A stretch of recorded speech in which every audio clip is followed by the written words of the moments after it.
this hidden grief that happens in the summertime. Summer is supposed to be fun and exciting, and then it's like, why am I feeling sadness? Do you feel this little twang of something, this flinch, and it happens so fast you almost miss it? That off feeling is a grief. I don't think that it's creating anything new within us. I think that summer becomes a mirror. And the question isn't how do I make the feeling stop? The question is, what is this actually trying to tell me? Hello, welcome back. Or if you're new here, hi, hey, hello, welcome. Come on in, take a seat, join us. I'm so glad that you found us on this little corner of the interwebs. If you are new here, hi, my name is Adreanna. I am a subconscious reprogramming specialist, and I help high achieving women understand the blocks that are getting in their way of living the life that they desire. And something that I'm so excited to talk about is today's topic, because this is one of those things that I feel like has followed me around my whole life, but I've never been able to understand and put my finger on. And so it was kind of confusing, but it's kind of always been there. It's just always been this weird thing. And I just didn't really know what to do with it because I didn't know where it was coming from. And then my clients these last couple of weeks have been coming in with something similar, which I always think is so interesting, how there tends to be trends in what's coming up. And when that happens, I always tune in and I'm always like, all right, I wonder if there's something culturally here that, is bigger than just this conversation, meaning the conversation with my clients. And what was wild is that what they were bringing in was also validating to me and this thing that I have experienced my whole life. And so I just thought that was so interesting. And what it is, I'll cut to the chase now.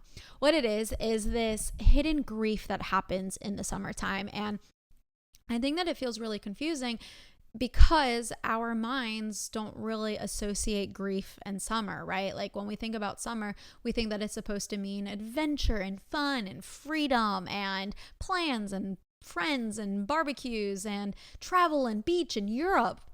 I don't know why Europe is always associated with summer, but it is. And so these things are associated with summer. And for a lot of us, even if we do experience this grief, which I'll get into, that is true for us too. But I think something else that happens that is not talked about is a grief that also happens during this season and this time of year. And it feels really confusing because it feels like such a stark contrast, right? It feels like summer is supposed to be fun and exciting, and then it's like, why am I feeling sadness? What is that? And because there's such a stark difference, we start to feel guilty, we start to feel confused, and we start to feel a little shame too, because then there's all of this pressure of it's sunny out, it's finally nice, I should be enjoying it, why am I not enjoying it? And then all of this shame starts breeding, right? And I think that for me, when I was feeling this many summers, especially, I was going to say especially in high school and college, but honestly, I've also felt this in my 20s and now in my 30s. So it's just kind of followed me everywhere. I think that contrast, because that contrast was so stark, I was really confused by it, and it felt a little shameful.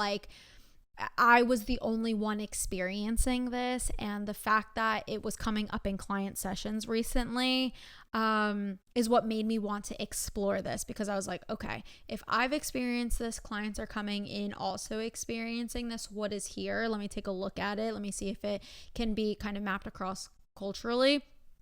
And I do think it can be mapped across culturally. I think a lot of people understand or feel this, and I don't really think that it's talked about a lot. And that is why I want to talk about it, because if something is coming up in multiple sessions, I feel it. It's not just us, right? It's a bigger conversation, a bigger thing. And a lot of what I try to do with my content is dissolve shame. And I think that we do that by bringing things to the light and talking about it and being open about it, and just putting it all on the table, getting open about it. And I think that this is one of those topics that we need to bring to the table and talk about and be open about it. And so when I talk about this grief that we feel in the summer, where I see it coming up for clients and also where I felt it come up within for myself, is that it usually comes up in those moments where it's like a Saturday, it's a nice day out, you don't really have any plans, so you don't know what to do with yourself. So you're sitting on the couch and you're scrolling, and you're on Instagram, and all of a sudden someone's photo pops up and they look like they're having so much fun, and oh look, they're also with a group of friends, and look, they're laughing, and look, they're at a place that you've been wanting to go to, and now it's this photo dump of this adventure and fun, and now you're like, oh crap, like they're having fun and I'm just sitting at home on the couch and I don't have anything to do. Right? It's those moments. Or like when you're at work and your coworker asks you what you're doing this weekend and you have no plans, but then they have plans to go, I don't know, to a beach house with their group of friends or their family. And once again, you're like, I don't have any plans, right? And so you feel this like flinch in your chest. You feel this little twang of something, right? This flinch. And it happens so fast that like you almost miss it.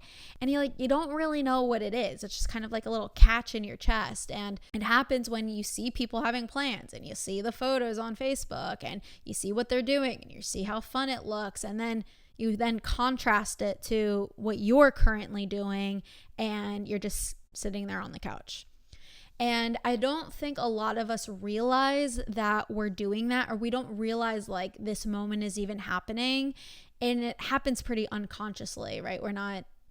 We tend to move through these things pretty unconsciously unless we're bringing an awareness to it. In my work with my clients, since we work with the subconscious, I say the unconscious becomes conscious. Until that happens, we just kind of steamroll right through it, right? We don't really give ourselves a chance to sit with it and look at it because we don't really know that it's happening. And so because we skim right past it, we just go straight to the, oh, that's nice for them. Right? We just kind of skip it and we keep on scrolling, and we haven't stopped on it. And so therefore we don't know what it is. We don't even really realize that it happened.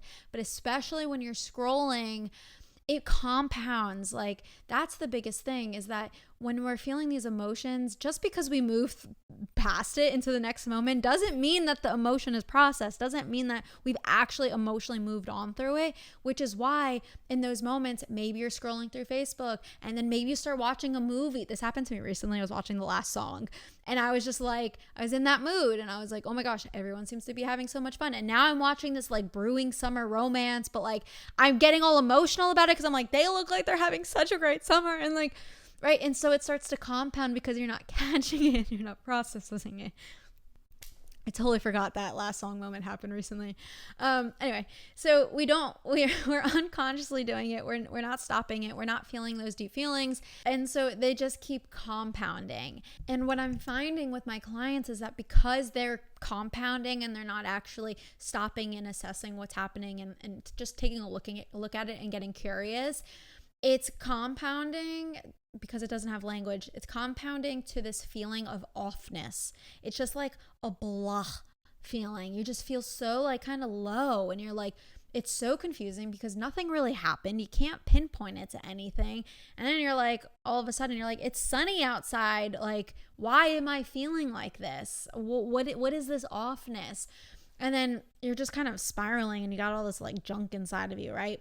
And so that is what I'm coining as the hidden grief of summer. We're not realizing that it's grief because we're just kind of steamrolling right through it. And so these moments are compounding, and then we all of a sudden feel blah. We feel off. And that off feeling is a grief. We're longing for something that we don't feel like we have right now, or we don't have access to, or whatever it is. And we haven't sat with it long enough to understand what is going on or what that longing is for. And so I want to use this episode to not only talk about this topic and bring it to light, to shed that shame, but also to give you some tools to know how to work with this. So that way I'm giving you the understanding, but then also some tools and tips and stuff for like what is going on and then how to work with it, because I don't think that this is a bad thing. And I'm hoping that by the end of the episode, you also don't think that this is a bad thing with what I'm going to share with you. I know that it sucks when you feel that way. Trust me, like the moment with the last song. I get it. So I'm not denying that, but I think that this whole phenomena, if we want to call it that, gives us a really good opportunity to turn inward and to understand what's going on within us, and also use it as a guide to guide our actions and our life and turn it into something that we can actually learn from. So I'm hoping to shift your belief of like, oh my God, what is this? There's something wrong with me. What's going on? And shift that to get you to see that this is actually a good thing, and then give you something to do to work with it. So that's the goal for today's episode. There is a lot of things that I want to get into within this topic. One of the first things that I want to address, one of the first places I want to start, is that this feeling of grief that we feel, this blahness, this offness, what that blahness is a sense of grief underneath, right? So you've got an off feeling, a blah feeling.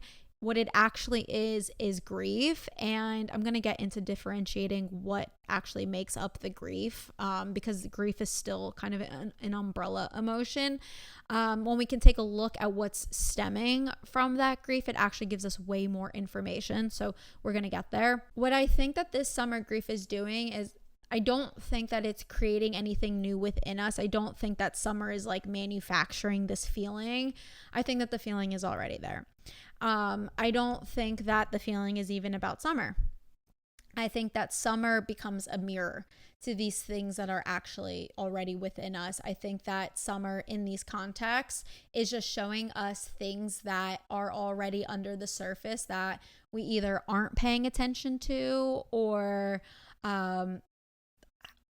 choosing not to pay attention to it, or haven't processed or haven't resolved. And I think that summer is making these things louder, but I don't think it's necessarily causing you to feel these things. And I think that if there is a part of you that is feeling a little tender, if there's something under the surface, whether it's something that's wounded, something that is hurt within you, something that is a little unresolved, I think that summer just doesn't let you look away from those things. So let's say if you've been wanting a relationship and you're still single, if you've been wanting friendships that you don't really have anyone that like you enjoy being around, or if there's a version of your life that, you know, you're kind of upset or disappointed isn't actually a reality yet, then I think that summer removes the veil of those things that are kind of covering up those feelings and ways of thinking about yourself. I think that summer kind of makes it harder to mask those things, because I think that summer creates a mirror for us. And so what I mean by that is that, I'll give you an example. Let's say you're walking down the street and you see a friend's getting ready to go out to brunch, or you see them actually at brunch and they're sitting outside and they're cracking up and they're laughing and they're being loud, and you walk past and something kind of tightens in your chest, right? That tightening is not random. It's not that you felt this tightening by coincidence or by accident. It's not coming out of thin air. You're having a reaction to what you just saw. Your inner world is reacting to your outer world. We are in direct relationship with the world around us. We're always responding, even if the response is neutral. And so when I say a mirror doesn't put anything on your face that wasn't already there, right? Like, if you go into the bathroom and you look at yourself in the mirror, in the reflection, you're not going to see, I don't know, freckles when you don't actually have freckles, right? Like, the mirror is a direct reflection of what is already there. And I think that's what's happening in these moments, is that it's showing you what's already there, right? So summer does the same thing. That those group of friends laughing, it's not creating loneliness, right? It's not like generating that out of thin air. You're reacting to what you saw, and then you're having a feeling of loneliness. You're not manufacturing a feeling out of nowhere. It's a response. The feeling that you're having is a response to your outer world. It's just reflecting something that was probably already sitting inside of you quietly, before you even walked past them at brunch. It's just maybe you weren't paying attention to that feeling internally. Maybe you've been ignoring it. Maybe you didn't know it was there. Maybe it just hasn't been triggered recently. So it kind of hasn't boiled to the surface. And I think that that is really, really important to understand. Really important to understand, because when you understand this, it changes what you do with the feeling, right? If you were to think that it's just those group of friends that caused this yuckiness inside of you, right? Then you would probably start to judge those group of girls.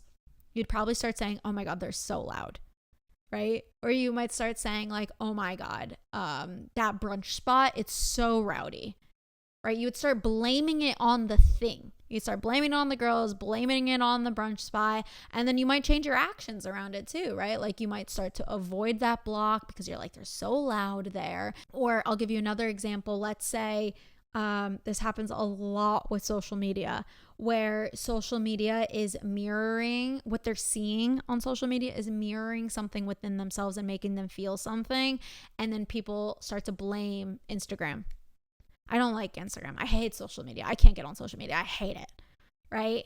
And so then you start to avoid social media, but it's not what you're seeing on social media necessarily. It's that it's triggering something within you. Like if you saw that those same group of friends just posting something and you're like, I can't get on social media. And then you start avoiding the app, right? But it's not the app itself. It's a mirror. The feeling was already there. Seeing those group of girls in person or seeing the photo of them just made it visible. And then avoiding groups of people or avoiding the brunch spot or avoiding Instagram where you're seeing the photos isn't going to do anything. Because you can avoid it all you want, but that feeling is still going to be inside of you, and it'll probably get triggered in another way, one way or another. Right? So you can avoid it all you want, but that feeling is still there under the surface, because it's not about the brunch spot. It's not about the girls. It's not about the laughing. It's not about the post you see on Instagram. It's just that is a moment that is trying to get your attention. So if we think about this, if we think about how summer is a mirror to our inner worlds, and it's a mirror to some of the unprocessed things, some of those tender things inside of us, then when that tightness shows up, when you see the friends at brunch, or you walk past the brunch spot, or you see the photos of the beach house and the things on Instagram, whatever it is, the question then doesn't become, how do I stop seeing these things because they're triggering me? The question is, why is it triggering me in the first place? And what is it triggering within me? And I want to add this caveat, because when this is happening, when we're having reactions to things that we're actually seeing externally and it's triggering something within us, I don't actually think that it's about comparison. I add this caveat because this has been in cultural conversations often, right? We talk about stop comparing your life to their highlight reel, right? We hear a lot about comparison. I'm comparing myself, right? And I don't necessarily think when this is happening, when your outer world is triggering something within your inner world, I don't necessarily think it's about comparing. I think that this is more about contrast. I think that this mirror is showing you the contrast between where you are and where you desire to be. And contrast isn't good or bad, right? It's not even about the other people at all. If you think about it, contrast is just something that happens when something in your actual life sits right next to something that represents what you want or what you want to have or feel or whatever it is. And now suddenly, when these two things are stacked up next to each other, now you can see a gap. And now that you can see the gap, now you can't really unsee the gap, right? And so that's what I think that you're feeling, is you're seeing this gap now, and you're feeling an emotion and a reaction to that gap. And summer, for whatever reason, I think that it probably has to do with the freedom, the slower nights, the being outside, the togetherness of it all. I think that summer just happens to represent a lot of the things that we desire and the things that like we want more of, right? Because summer really represents like connection and ease and freedom and adventure and being chosen and having somewhere to be. And I think that those are all things that we want in our lives, that because of the way that life goes, or because of being an adult or maturing or autopilot or whatever it is, those are the things that kind of like get like kicked to the curb, right? And so I think that summer represents these things. And so now these things are placed right up against our current life, right? So summer shows up and your current life, your actual life is now sitting right next to these moments. And so it's not that summer is doing anything to you or new to you. It's that now you see that that gap is there. And now that you're seeing it, it makes that gap like impossible to ignore anymore. And so I think that it really is about contrast. So I just wanted to acknowledge that. And while we're in acknowledgement territory, I'll also say I do also want to acknowledge that when we talk about these things, when we talk about this like gap being visible and bringing an awareness around these things that like you can't unsee, I know it feels really crappy sometimes. Like I get it.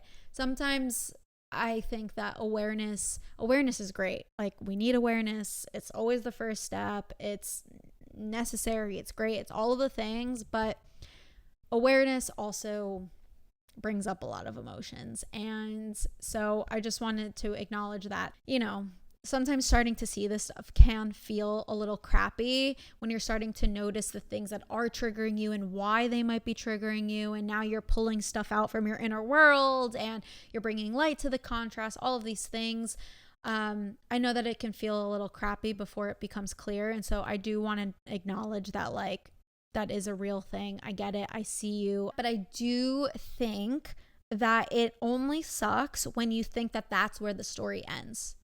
That's just the beginning. And I think we're going to get into it. I think that when you know the other half of the story, it doesn't suck so much. I think that it only sucks because you don't know what to do with those things. I think that, you don't have the full like puzzle.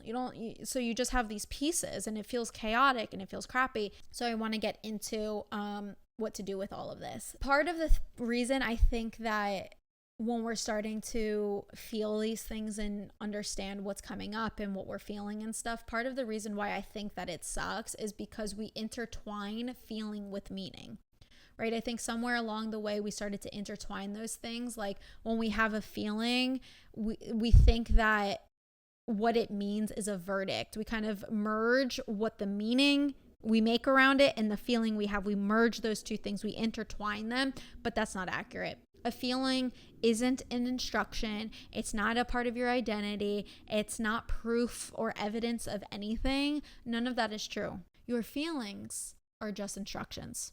They are not your identity. They're not proof of anything, and they're not evidence of anything either. Emotions are just feedback. It's just information. Nothing more dramatic than that, although I know that it does feel very dramatic when you're feeling them. But your emotions are just responding. It's your inner world communicating with the outer world. Your inner world and outer world are in conversation with each other, and there's a messenger that is coming forward with the emotion that's saying, hey, I'm noticing this. Can we talk about this? Can we address this?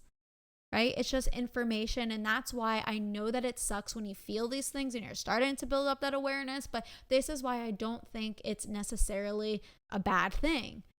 I think that sometimes we don't know what to do with the feelings. And so then it really sucks because now you're just left with these like this energy inside of you that sucks to feel. But when you know what to do with it, it doesn't suck so much because you can start to turn inward and you can start to understand of, oh, okay, this is a messenger. This is a message. They have feedback for me. What is it trying to tell me? And then you learn how to use it, and then your emotions become purposeful. So now you're not just stuck in the feeling of the emotion. You now know how to translate it into something that you can turn into action and know what to do with. And so that is where I want to go next. One of the challenges I see with my clients is that they lack emotional differentiation. And what I mean by that is that they lack the understanding of what different emotions mean and what different emotions feel like, so that they can have language for the exact emotion that is appearing. Without this skill, you just cough up what you're feeling to feeling off, to feeling blah, to feeling sad, right? And that happens when you don't have the emotional language to understand what are the different like pieces that make up what you're feeling. You don't have the language, the ability to kind of differentiate between the different strands that are making up that feeling. And even grief is not a differentiated emotion. That's why I said earlier, it's still kind of like an umbrella emotion. The importance of this is when you don't have language for it, you can't understand what the actual specific emotion you are feeling is. So then you don't know what to do with it. You can't get the message from the emotion because you don't know what the emotion actually is. And so learning how to break down these big umbrella emotions into the smaller nuanced emotions, the more contextual, the more nuanced things, then the more information then you can actually gather. And that's part of this, right? Because I've been calling it the hidden grief of summer, but grief is still that umbrella emotion, right? What you're feeling isn't just grief. What kind of grief? Right? Like let's boil it down, continue to boil it down. What is underneath that? And some of the things that I often see around the hidden grief of summer is that it can be differentiated into jealousy, loneliness, boredom, disappointment, restlessness, the feeling of nostalgia, the feeling of being left out. It's not just grief. If you can boil it down to what exactly is that grief, then you can boil it down to something more specific, right? Because if you can boil it down to just think about jealousy and disappointment, they're totally different emotions, right? You would handle jealousy differently than you would handle disappointment. And that is the importance of the skill of being able to chunk down what the emotion is. And so once you've differentiated what that emotion is and you've broken it down and you've actually labeled it and named the exact specific emotion, now you have a gift. Because now you can understand it, you can figure out what that emotion is trying to communicate with you, and you can try to pinpoint what it's trying to tell you. And that can be different for a lot of people, but each emotion typically has something specific. Maybe it's not like the same exact texture for everyone, but it points you into a direction. And what I mean by that is if we look at some of the ones that I've already named, when you're feeling lonely, that could be pointing you towards a desire for a connection. Jealousy might be pointing you towards something that you actually want, and maybe something that you've been telling yourself that you can't have or you shouldn't have. Usually restlessness is a craving for more adventure or novelty or aliveness. Disappointment is usually that gap between the life that you've been living and the life that you've been longing. Emptiness is usually pinpointing towards a lack of meaning, not necessarily like what you're necessarily doing, like the activity you're doing. Boredom is usually pinpointing at maybe a life that feels kind of predictable. Nostalgia might be pinpointing a certain feeling that you're missing, right? Nostalgia tends to be wrapped around like a time of like a year, right? Like a time in our life, but it's usually what that time in your life represents, right? So breaking that down of, okay, what does that time in my life represent? Does it represent adventure, fun, whatever that nostalgia is tied to? That time of your life isn't necessarily the thing. It's what that time in your life is representing. And so these are just some examples of some of the areas that they can be pointing you towards, but you can start to see how our feelings aren't just like something to weave through or steamroll through, right? They have information for us. They're messengers. The feelings are not the problem. They're trying to pinpoint, hey, this is what's going on inside. This is going on in your inner world. Our inner world is responding to the outer world, and it's sending us a message through our emotions that we can then do something with the emotions, right? We can then decode them and we can decide like, oh, have I seen anyone in a while? No wonder why I'm bored, right? Like I haven't gotten out of the house in a week. Of course I'm bored. And so we can use the emotion that comes up as a message of what it's pointing to, and then we can take action to fulfill that need. So then the question isn't, how do I make the feeling stop? The question is, what is this actually trying to tell me? Because once you understand the message, you can stop fighting the feeling and start letting it guide you toward the life that you're actually wanting and you're craving. And now you're responding to the tension between your inner world and your outer world, and you're actually taking action based on that. And honestly, it's pretty cool. It's pretty cool for a couple reasons. One, it's cool that we stop shaming ourselves for feeling these things, right? That's always cool. And it gives us something to use, right? It gives us something tangible to actually do with it. And I think that it's pretty cool. It's pretty cool that we have this like mechanism built inside of our body, built within ourselves that helps us change directions and pivot and move us closer to the things that we want. We're always in direct response with everything, even if it's neutral, that's telling us something. And so when something inside of you is activating, right? When something is activating within us, we have a way of being able to understand what it means. And then we have a way of moving closer to ourselves, closer to the things that we want. And I think that's a pretty freaking cool way to move through life. And so I just want to walk through a few examples, just in case this is feeling abstract. I want to really ground it in something concrete for you to understand. One of the examples I see a lot is friendships. Maybe you're scrolling through Facebook and you see a photo of a group of friends and they're at that lake house and they're laughing and there's all these photos of whatever they're doing. And so you might feel a twinge of jealousy. And so when you tune inward, what is this jealousy pinpointing? What is it trying to communicate to you? Is it that you don't believe that you can have experiences like that? And so you're jealous that they can have experiences, but you can't? Is it jealousy that you don't feel like you'll ever have a friend group like that? Do you not believe that you'll ever have deep connections like that? Do you feel like you're not allowed to laugh, but they are? You're not allowed to have fun, but they're allowed to have fun? Right? Is it pinpointing a wound inside of yourself where maybe you did have an old group of friends and now that's unresolved? Is it pinpointing to a desire underneath to build friendships that can have that experience? So again, it's not necessarily just about the group trip. It's not about what you saw on Facebook. And it's not even about the jealousy being a bad thing. The jealousy is just trying to tell you to like, hey, something is here to pay attention to. I wish I had that. What is that? Why don't you think that you can have that? Why haven't you gone after it? Right? You can start to get curious about these things and then you can take action based on that. If you're noticing this is coming up and then you're starting to notice like, I don't feel like I have friends that I can do that with.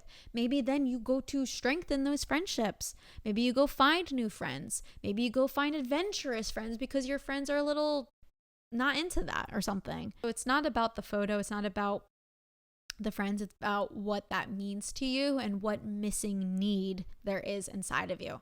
And so we'll just do another example. Let's say boredom.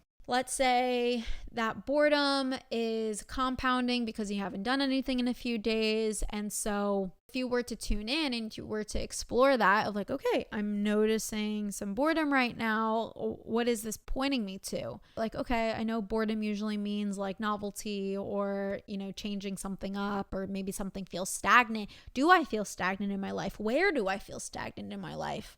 Oh, okay, I feel stagnant in relationships. I feel stagnant in work. I feel stagnant in my hobbies, right? You can start to pinpoint and then you can be like, okay, if I feel like every day is the same, how can I break up my routine? How can I find a new hobby? How can I try something new? How can I add some novelty?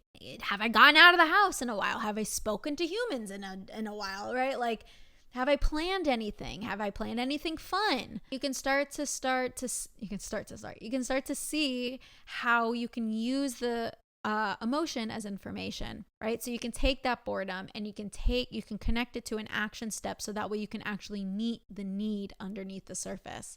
And that's how we can use the things that we're feeling to actually help us understand ourselves, help us understand our inner world, and then actually take action on those things. So that way we're constantly moving forward in the ways that we want to be moving forward. We're constantly responding to what our inner world is trying to communicate with us. And the things that we do in response to those things, it doesn't have to be big, it doesn't have to be grandiose, right? You don't have to go book a trip to Europe tomorrow, right? It can be as simple as texting a friend saying, hey, like we haven't seen each other in so long, like let's grab coffee. You don't have to go backpacking in the mountains. You can just, plan to go to the mall instead of coming home for work. You can plan to grab dinner at a new restaurant that you've been wanting to try. It doesn't have to be anything big. It can be big if you want it to be big, but it doesn't have to be. I just want to give another nuance, another caveat, because I'm always giving caveats. Sometimes there isn't something for you to do. And I say this because I know a lot of us want to plow through our emotions because we don't want to feel them, and that is an act of avoidance. So we're not doing this to avoid our feelings. If there is something that is sitting there that needs to be processed, sometimes it just needs to be processed. Sometimes it just needs to be sat with. It needs to be named. Sometimes we don't have to do anything with it, right? But that's what it's communicating to you. It's communicating, hey, there's something kind of tender here that needs to be looked at. So it doesn't always need to have an action attached to it. And being able to discern what you need to respond to versus process, that's a really good skill to develop. Responding is taking some sort of action, but not every emotion needs an action. So understanding that nuance and learning that skill of how to discern is a really good skill to learn. So that way you're not just trying to change every emotion, because we don't want to turn this into avoidance. We don't want to do that. We want to use this exercise to build up a stronger relationship with ourselves and our inner worlds, and be able to feel things, because we're always going to feel them, and know what to do with it. So if something is wanting to be processed, don't steamroll through it by doing this. And if you feel yourself doing that, then just practice the skill set of discerning what needs to be processed versus what needs responding to. So little caveat there. So really what this is all about is just getting curious. Getting really curious with what our inner world is trying to communicate with us. Getting curious helps to prevent shame from being created. And I think that this is one of the most incredible skills that you can develop, because I think that this is how we want to be moving through our life, right? So if our emotions are always communicating us, if they're always guiding us in one way or another, I think that then we have two options. We can either ignore them, or we can learn how to decode them. And I'll tell you why decoding them is the better option and the most important skill I think you'll ever build. Because what's at stake underneath all of this is that if you go around believing that every evidence or every emotion is evidence of your worth, evidence of you doing life right, evidence of what you're doing wrong, evidence about whether something within you is fundamentally wrong with you. Like if we go around thinking that every emotion we feel is evidence about us, then you're basically powerless to your emotions. You're powerless to your feelings. Bracing for the emotions to come, bracing for summer to come, white knuckling your way through it. And I think that that's just such an exhausting way of living life. Being at the mercy of a feeling instead of being in relationship with it, it's just such an exhausting way to live. And there's a better way to live. You don't have to live that way. It's exhausting and there's a way out.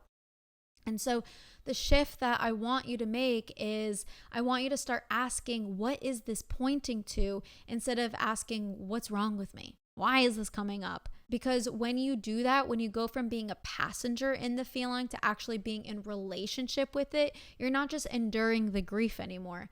You're not just surviving that Saturday on the couch that feels awful. You're actually using it as information. And that's kind of the whole thing. That's the entire point of all of this, is that the grief isn't just something you have to get through. It's something that you actually can listen to. And if you let it finish its sentence instead of cutting it off, it will bring you closer to the life you want.